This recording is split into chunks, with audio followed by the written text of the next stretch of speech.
Welcome to Parent Academy, one of a series of conversations we'll be having with leaders in our district. I'm Sherlonda Buckman, Assistant Superintendent of Family and Community Engagement, and I have with me today Dwight Jones, who is our Executive Director of School Climate and Culture. We asked you to take a few minutes today, Dwight, to talk to us about the Code of Conduct. Why do you think it's important for parents to understand what's happening with the Code of Conduct? One of the reasons I think it's important so parents are aware of what to expect from schools, what to expect from the district as we move forward with educating their children. We want to make certain that parents understand that the Code of Conduct is student rights and responsibilities. That's right. What they have while they're with us. We also have embedded in there what are parents' rights and responsibilities. We urge parents to become familiar with the Code of Conduct and hold us as a school district and schools accountable for what we say we're going to do. So when you approach the Code of Conduct, what are some of the things that you found that you knew immediately you wanted to change? So after reviewing some of the data, one of the things that we definitely wanted to change was out-of-school suspensions. I believe they were being exacerbated basically for any infraction. Right. And granted, some infractions require out-of-school suspension. But what we were doing was basically the majority of them reverted into an out-of-school suspension. And there were no practices in place that when a child comes back, what to do to make certain that they have an understanding how they learn from that. Right. And looking at an opportunity to bring the victim and the offender together and offer restorative practices, but also tier those students to look at how do we put them on a track for improved behavior. Right, so they don't end up on the same path. Absolutely, and we, absolutely. Haven't given them an opportunity to make right what they did wrong. So when you think about that being one piece that you knew you wanted to change, what are, give us a rundown of what are some of the primary changes you made in the Code of Conduct, maybe a little context around why. And then we're going to move into talking about what parents can do to help make sure that we have a school year where kids are spending more time in school versus out of school. So one of the things we implemented and added to the Code of Conduct, which was PBIS, which is Positive Behaviors, Interventions, and Support, which talks about exactly what I was just sharing with you. How do we support students for behaviors that continue to exist? In addition to that, being able to add enough support staff in schools that would be able to assist that. But ultimately, we wanted to make certain that while this was going on, students weren't missing out on their learning, because the state of Michigan, as you're aware of, said we had to find alternatives to suspensions. Suspensions also added to our chronic absenteeism rate because students are missing schools. So we added more support personnel. So talk about what does that look like now in terms of the additional bodies we've added in schools to make sure that we can support kids to be in school? So having actual bodies in a school that their primary job and role is to focus on how to provide systems of support to ensure students are put on a better track to understand or have lessons learned. In the past, administrators, principals, and APs were the ones that were responsible for dealing with discipline issues while also continuing to focus on building instructional capacity. So this year we added a dean of culture who basically sets the tone for a positive culture and climate in a school.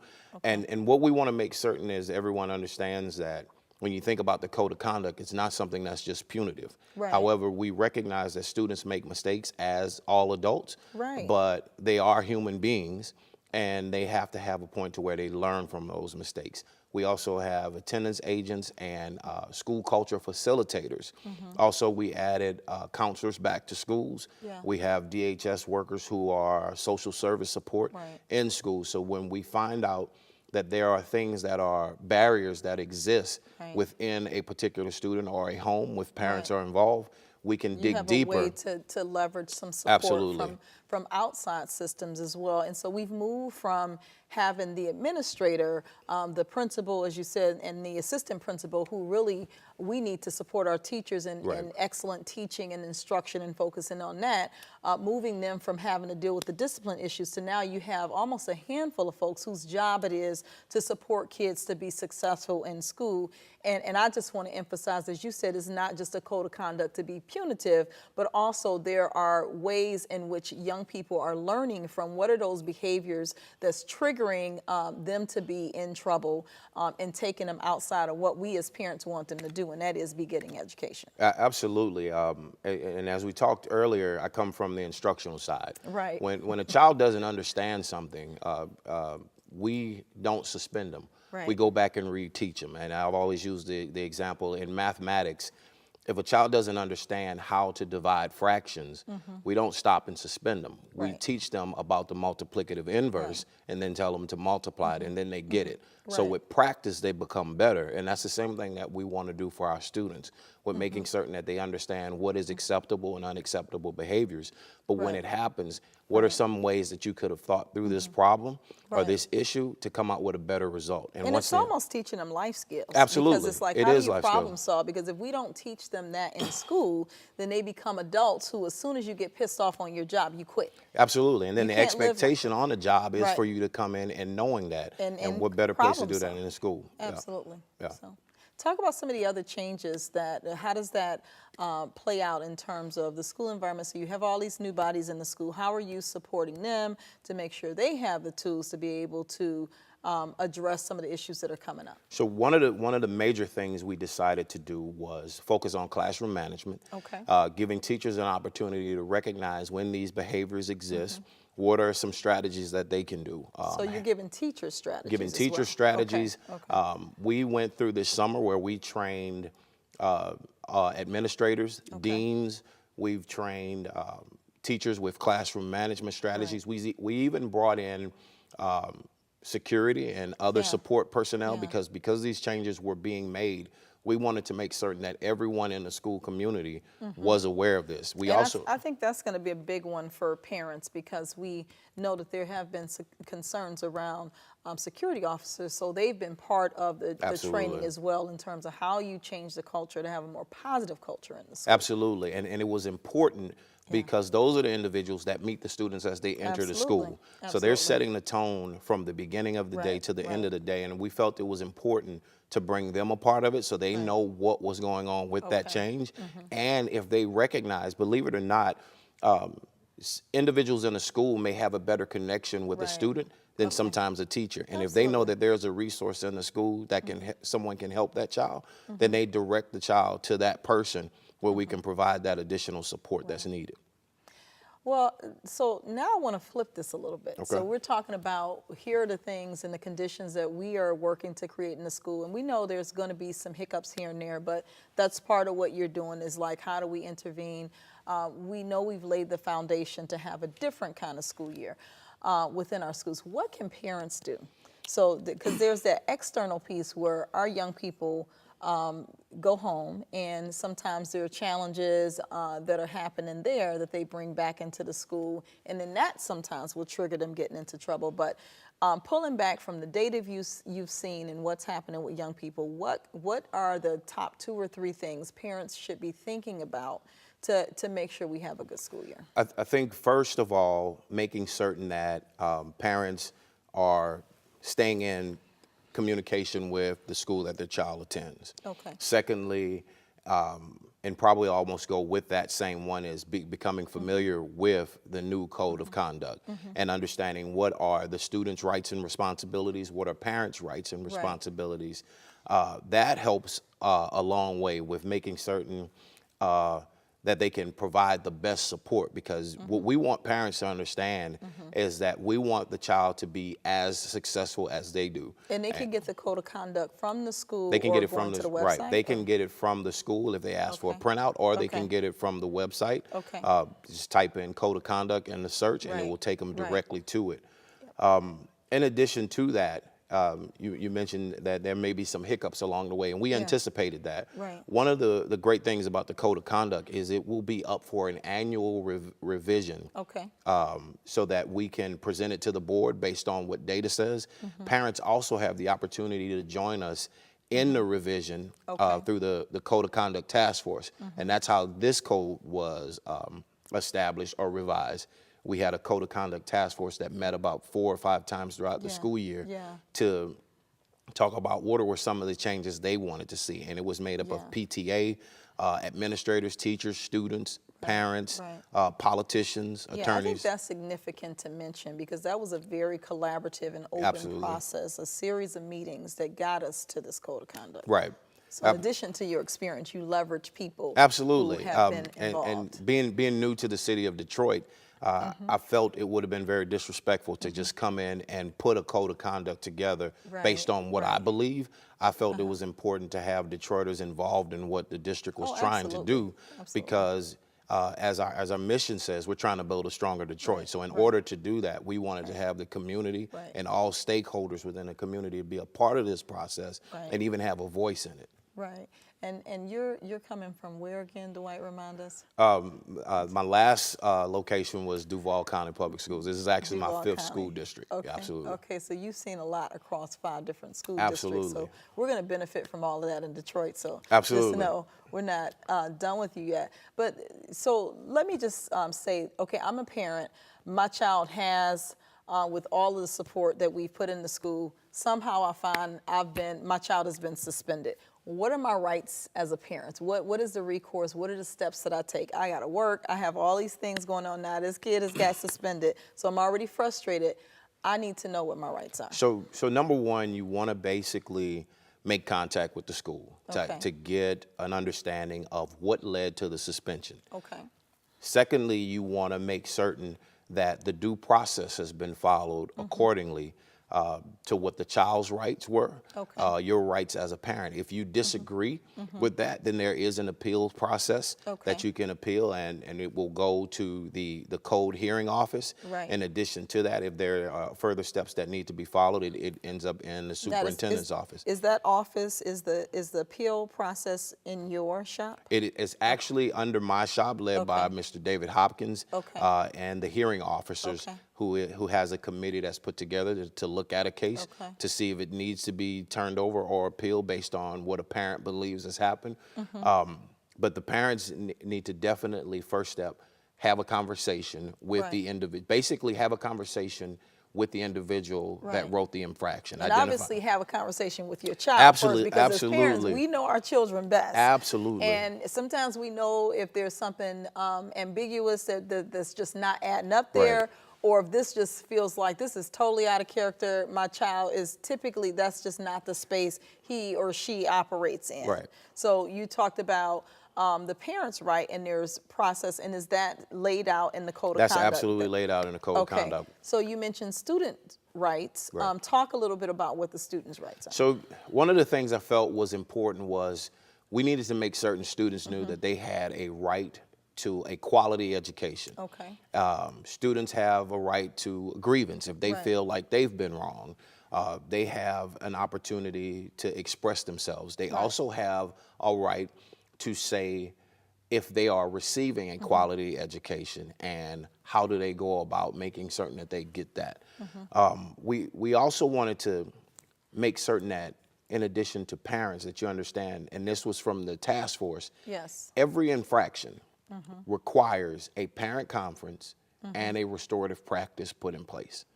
And that goes back to there's a conference so that the parent is aware of what's happening, but the restorative practice piece is about making sure that they are learning and understanding where they may have went wrong and just owning their part of it. And giving them, and actually giving them that opportunity to be heard. Right. Yeah, to be heard, right. To be heard, and then also allowing our students to demonstrate to us that they can recognize that there are better outcomes than the one that basically happened that caused the issue or the infraction, which led to a referral. But how do we move forward from this? How do we move forward when you get back to class? We also have systems in place that we prepare students to receive students who have been involved in infractions that may have affected other students in the building. If there is something happening in schools, and I'm just thinking about with a number of our students where sometimes there are issues of bullying that will trigger them, what advice would you give to parents to give to their children so that they don't end up in trouble? Because sometimes they're doing the right things, and then you have kids who may agitate, and then all of a sudden you blow up because as a young person you're frustrated with it. So how would you? What advice would you give there? So it's a little bit of making certain that they understand what bullying is.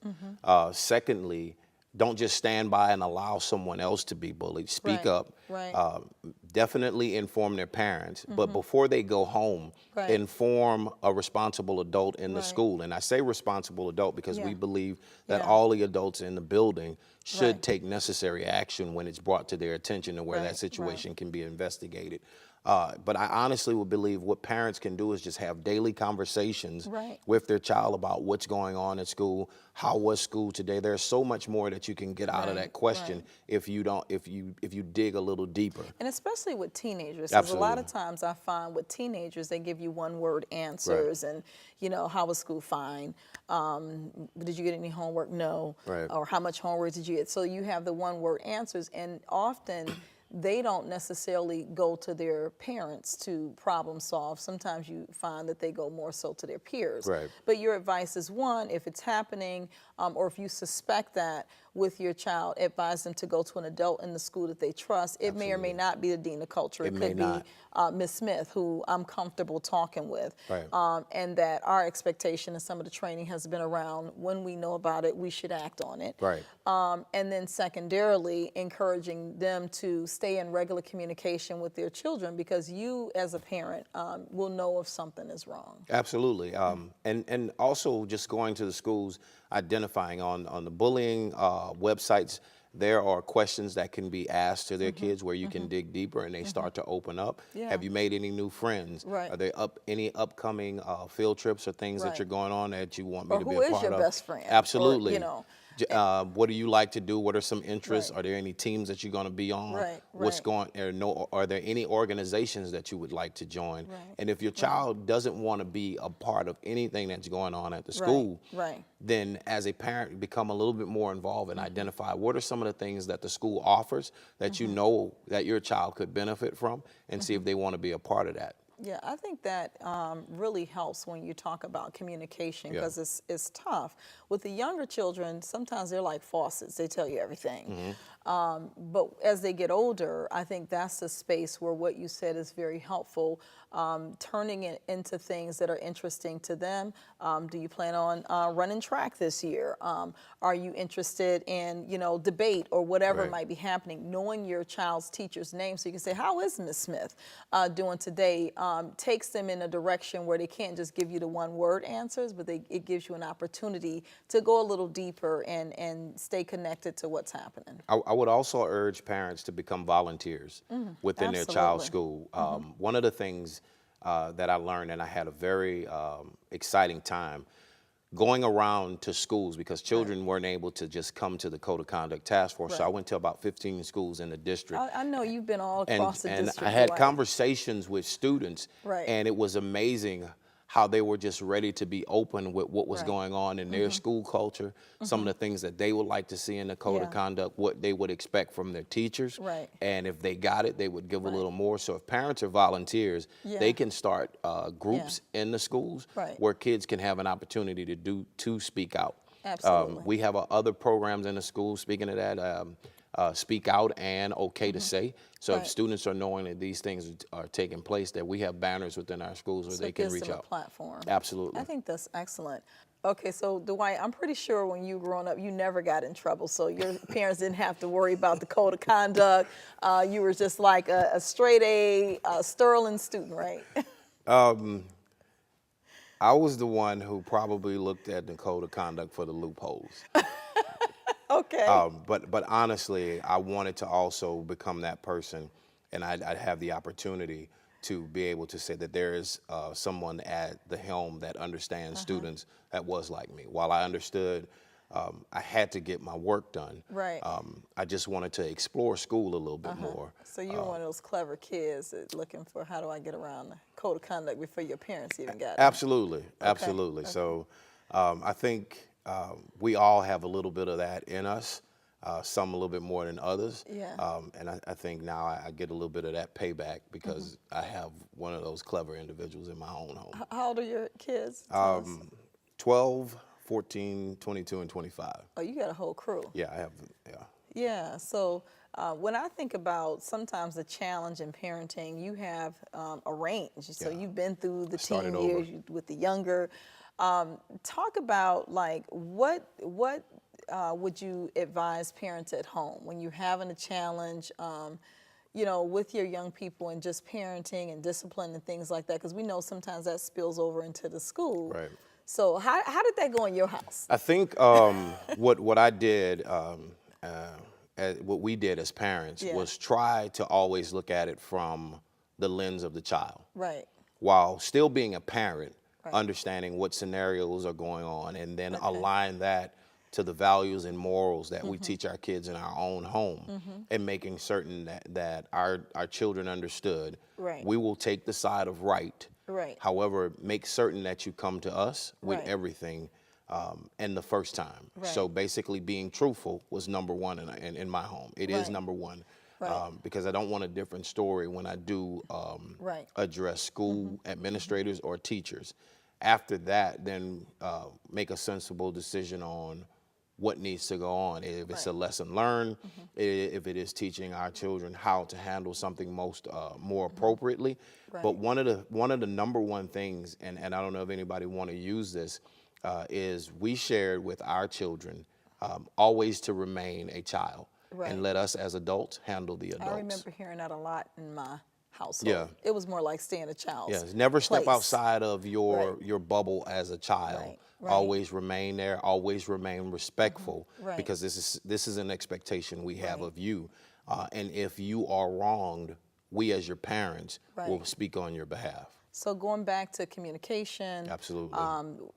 setting those values and expectations on what you expect from them Right. as young people, and I will also put my own in there, and that is also modeling that as Absolutely. a parent, what that looks like in our relationships and in our communication, even as we go to the school and sometimes have to deal with these things. Right. Ladies and gentlemen, Dwight Jones, Executive Director of School Climate and Culture for Detroit Public Schools Community District. Thank you for being a part of our Parent Academy series to make sure that all parents are empowered to support us having an excellent school year for our children.